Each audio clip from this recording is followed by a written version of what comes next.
country.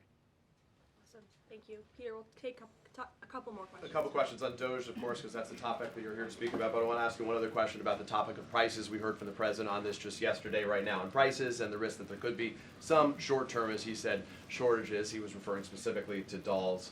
What do you tell Americans right now, Stephen, who say they can't afford to, in the president's words, be patient? Americans who voted for President Trump on his promise that he would lower prices across the board on day one.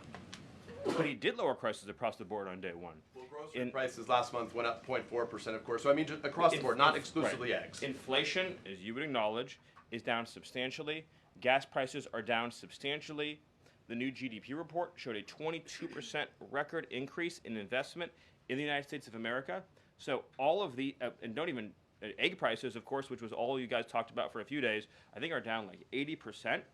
The reality is that we can either surrender economically to China, or we can reclaim and reshore our manufacturing base and our industrial needs. And it's not just China. In the event of any national emergency, this is the president's first duty as commander-in-chief.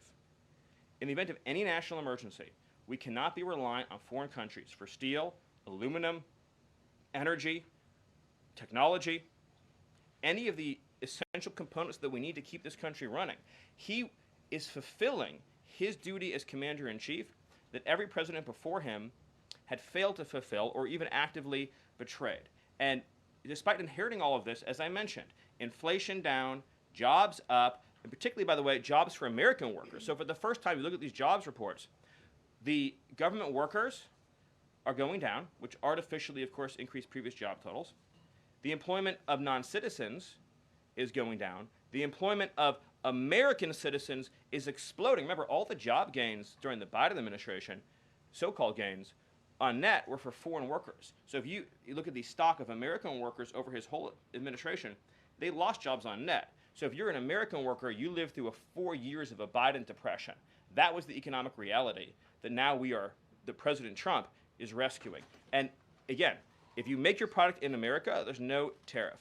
And as we develop advanced manufacturing techniques, increased AI, increased robotics, it'll be cheaper and cheaper and cheaper to manufacture in America. But to be clear, you said that prices have gone down across the board. The president himself acknowledged that on toys you may end up paying, on dolls he was referring to, you may end up paying a little bit more right now. So in terms of he was making the point that I think almost every American consumer agrees with.